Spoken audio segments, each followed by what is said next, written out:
Be me. 26, comms grad, landed a steady HR coordinator role at a mid-sized tech firm. I tell people I'm basically a watchdog for women in the office. Make sure the boys' club doesn't get away with anything. Morning ritual, always the same. Grab coffee in the break room before the 9:30 stand-up, roll my eyes at whatever guy's hovering near the machine pretending to network. Cup in hand with big bold letters. Smash the patriarchy. Co-worker from recruiting sees it, smirks, says, "Love your mug." I grin, sip like it's proof I'm on the right side of history. Start my rant of the day, loud enough that people can overhear. Men avoid mentoring women because they're insecure. If they cared about equality, they'd help us move up. Behind us, the break room wall is plastered with HR flyers about compliance training and harassment policy refreshers. The biggest one reads, "Safe workplace, zero tolerance for misconduct," in bold blue font. I gesture at it with my mug, roll my eyes, say, "See? If they actually supported women, we wouldn't need reminders everywhere." Coworker laughs, says facts like I just solved sexism before 9 a.m. I laugh too, feels like winning before the day even starts. My brother works here too. He's in operations, a mid-level manager who babysits product teams and makes sure deadlines don't slip. Quiet guy, reliable, steady paycheck, never makes waves. Lives alone in a small apartment 10 minutes from the office. Never married, no kids, no drama, just work, gym, groceries, repeat. He's the type who brings leftover stir-fry in Tupperware while everyone else orders DoorDash.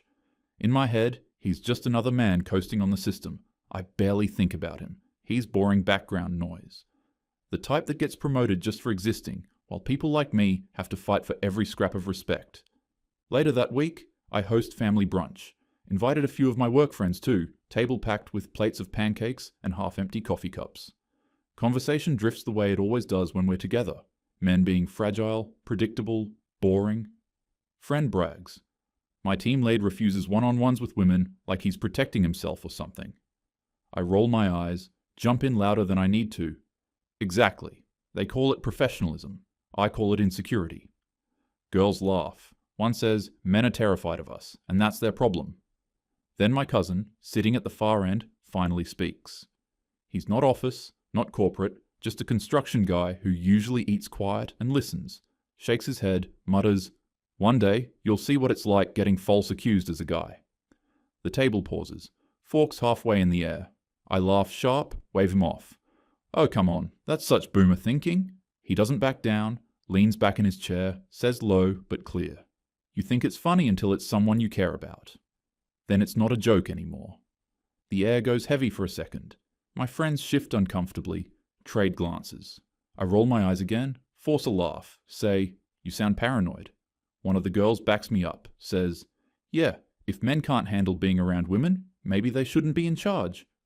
Conversation bounces back quick to safer gossip, but my cousin just goes quiet, cutting his eggs like he's finished with all of us. I don't give it another thought. That night, my phone buzzes on the counter while I'm scrolling half distracted. Family group chat lights up with one short, blunt message from Mom. Brother suspended. HR issue, I just stare at it. Reread it 3 times. Blink like maybe I misread. HR issue. With him? He's the definition of boring, the guy who lives on spreadsheets and polite nods. Shows up, does his work, goes home. No scandals, no drama, not even a bad joke at holiday dinners. What could he possibly have done? Next morning, I walk into the office and his desk is already stripped of life. Chair tucked in, neat like nobody ever sat there. The space feels staged, sterile, like he's been erased instead of just absent. By the copier, 2 co-workers whisper until they notice me. Voices cut sharp, silence hanging. I ask where he is. One shrugs too quickly. Something about misconduct. Another avoids my eyes completely, like the ground suddenly got fascinating. My stomach knots hard, but I force the thought down. It's just procedure, just temporary. Try emailing him from my desk. Bounce back lands instantly. This account has been deactivated, like the system itself is rejecting him in real time. 10 minutes later, HR memo hits my inbox. Pending investigation, please direct all correspondence elsewhere. The language is so clean, so vague, it almost feels rehearsed, like they've written the same line 100 times before. The words feel cold, final, like he's already guilty without anyone saying it out loud. But I cling to pride. If he did nothing wrong, the company will clear it up. HR is thorough, fair, progressive, right?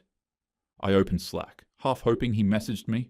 Instead, I see his name grayed out, profile picture gone. Old conversations still sitting there like ghosts, frozen, one-sided. My chest tightens, a flicker of panic, but I bury it fast. Tell myself, this is normal, this is temporary. They'll see it was nothing, they always do. That night, family dinner feels hollow before it even begins. His chair sits waiting, plate set, silverware untouched.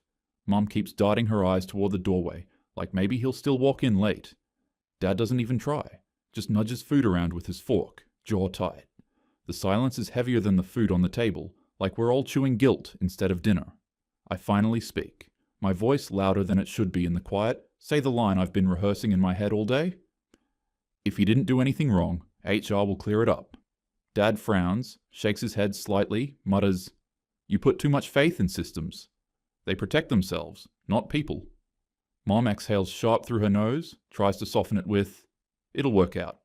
But her voice cracks, right on workout, and no one corrects it. Under the table, my phone won't stop buzzing. It's the office girls group chat, half gossip, half memes, always quick with T. They've already picked up on the suspension, though no one says his name outright. One message, "OMG, did you hear a manager from OPS got pulled?" Another, "Yeah, misconduct, HR moving fast." A third chimes in, "Classic, they never learn." Someone drops a champagne glass emoji, like it's something to celebrate. I just stare at the screen, stomach twisting. None of them know he's my brother, they just think it's faceless office drama. I look back up, stare at his empty chair across from me. The food on the table is cold, untouched. The conversation is dead, but the buzzing in my pocket feels louder than anything else in the room. A few days later, I drive to his place. His car's in the driveway, but the blinds are drawn, lights off. He buzzes me up, opens the door, slow like every step costs him something. Eyes sunken, skin pale, phone buzzing on the table behind him with subject lines from HR stacking one after another. The apartment looks wrecked. Laptop half open on the counter, frozen on a spreadsheet with highlighted cells. His work badge tossed aside, thumbprint smudged, now just useless plastic. I sit down, ask the question I've been holding in since the suspension. What actually happened? He rubs his face, sighs deep, and finally says it flat. Nothing. I was showing her a report. She leaned in, my arm brushed hers. That's it. He says it like he's already repeated it 100 times, voice cracking under the weight of not being believed. Then quieter. She wrote that I touched her, made her uncomfortable, invaded her space. His head shakes slowly like he still can't believe those words exist on paper with his name attached. Says it all happened in 48 hours. One email, then his laptop locked, badge disabled, HR on him like he was already guilty. He had to sign a return all property acknowledgement before they reviewed it. No chance to explain, just cut off from the company overnight. Now he's technically suspended pending investigation, but he tells me flat, everyone knows that means fired. They're just dragging it out. He keeps glancing at his phone like he's waiting for the next blow. Another HR email, maybe even legal. My chest sinks when I realize who he means. It's her, the same co-worker who sat at brunch last weekend bragging about fragile men. I replay her line in my head. My team lead refuses one-on-ones with women. Pathetic. Now she's the one who filed the complaint against him. I remember how she always pushed quotas in meetings, how she once snapped at him for being old school, and now this. The clash turned into a weapon. I nod like I'm listening, but my head's spinning. Inside, I want to believe him. Outside, all I hear are the voices in my pocket whispering louder than he does.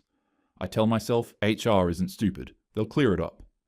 But when he grips a styrofoam cup with trembling hands, eyes wide with panic, I feel it. The first crack of doubt. Not about him, but about everything I've been saying for years. A couple days later, I can't focus on anything except watching The Office. Every hallway conversation feels like it might be about him. Co-workers lower their voices when I walk by, then act normal like nothing happened. I check Slack too often, scrolling channels he used to post in, now just empty space where his name used to be. I tell myself, if he really didn't do anything, this will blow over. But the thought creeps in. What if he did cross a line and I just don't know it? At lunch, I sit with a senior woman I've always looked up to, Figure she might reassure me. I hint at it, careful not to say he's my brother. She sighs, stirs her soup, and says quietly, "One rumor is enough." That's why I don't do closed-door meetings anymore. Safer that way, I freeze, ask, "Even for women?" She shrugs. "Doesn't matter. They'll erase you just to protect the company." Her words hang heavy, but I push them aside, tell myself HR will be smarter with him. Then the email lands in my inbox that afternoon. Subject line, suspension extension, pending review. Language sterile, mechanical. Please refrain from contacting colleagues. All company property must be returned immediately. I read it twice, then a third time, but the meaning doesn't change. He's not coming back soon, maybe not at all. That night, I drop by his place again. A cardboard return box sits on his kitchen table, his company laptop and headset packed inside. He signs the courier slip without looking up, face blank, like he's somewhere else entirely. He cracks open a beer instead of dinner. I want to tell him it's temporary, that they'll clear him, but even as the words form in my head, they taste like lies. A couple days later, I finally work up the nerve to approach her, the woman who filed it. She's at her desk, earbuds in, scrolling her screen like it's just another Tuesday. I clear my throat, ask if we can talk for a minute.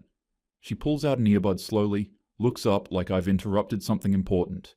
I keep it vague, careful not to say he's my brother, just, "Hey, about the situation with his role, are you sure there wasn't a misunderstanding?" Her expression hardens instantly. Misunderstanding? He touched me. I felt unsafe. HR agreed it needed to be escalated. Her tone isn't angry, it's measured, almost rehearsed, like she's repeated this to herself until it became scripture. I push back gently, my voice catching. He swears it was just an accident, nothing intentional. She cuts me off sharp, eyes narrowed. That's what they all say. If he didn't want this to happen, he should have kept his hands to himself. The certainty in her voice makes my stomach drop. No doubt, no hesitation, just finality. For a moment, I freeze because I always thought I could trust women like her. Smart, outspoken, the ones I saw as allies. The kind of person I'd sit with at lunch and feel reassured we were on the same team.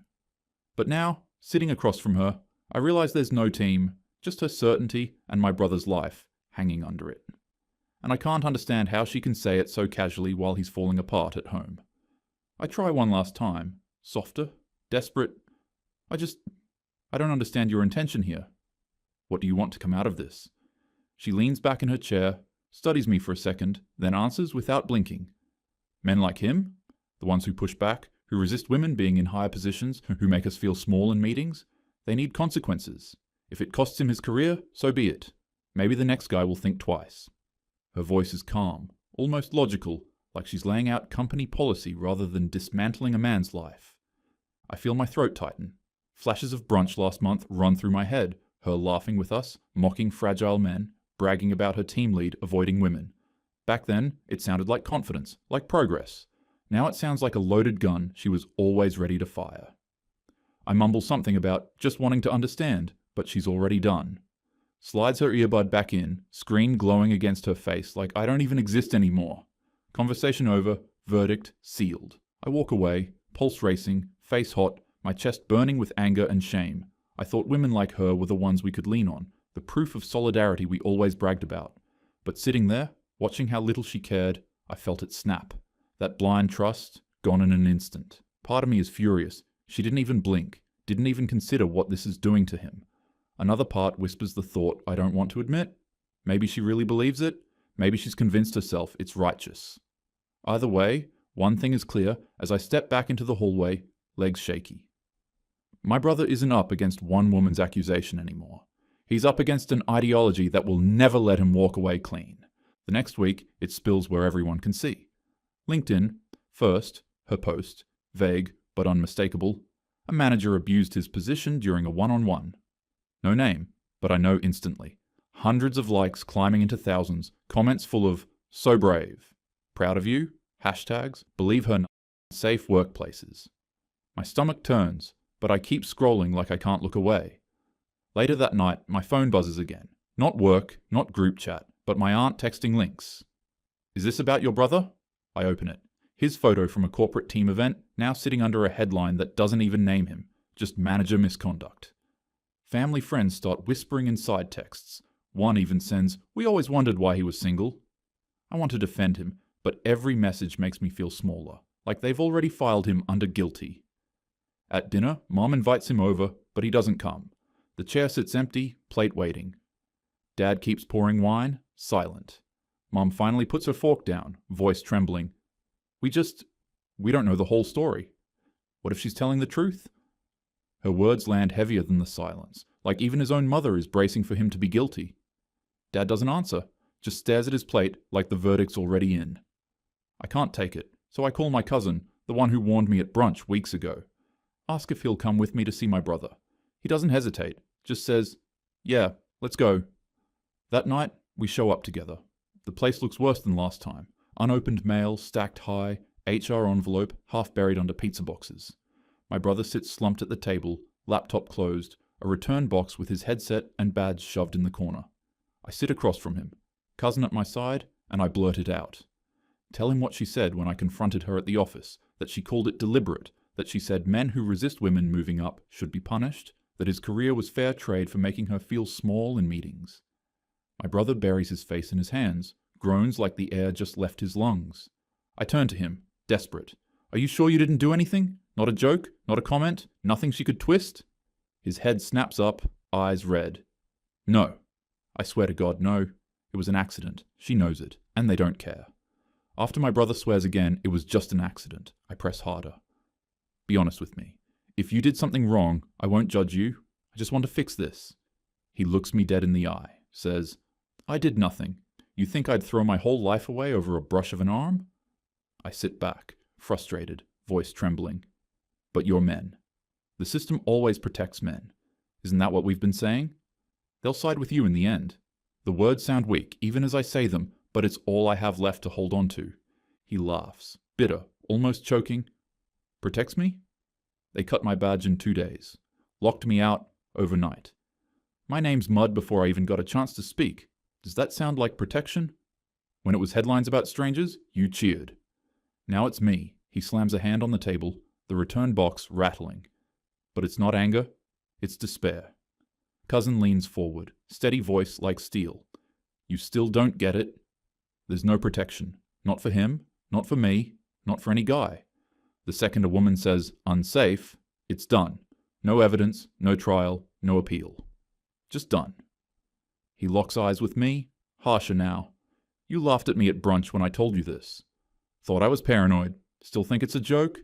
I open my mouth, nothing comes out. My chest feels tight. My brother cuts in, quieter this time. "One meeting destroyed 10 years of work." Not even anger anymore, just empty truth. He's searching my face for hope, but I have none to give. My cousin doesn't let up. This isn't about him brushing her arm. It's about power, about making examples.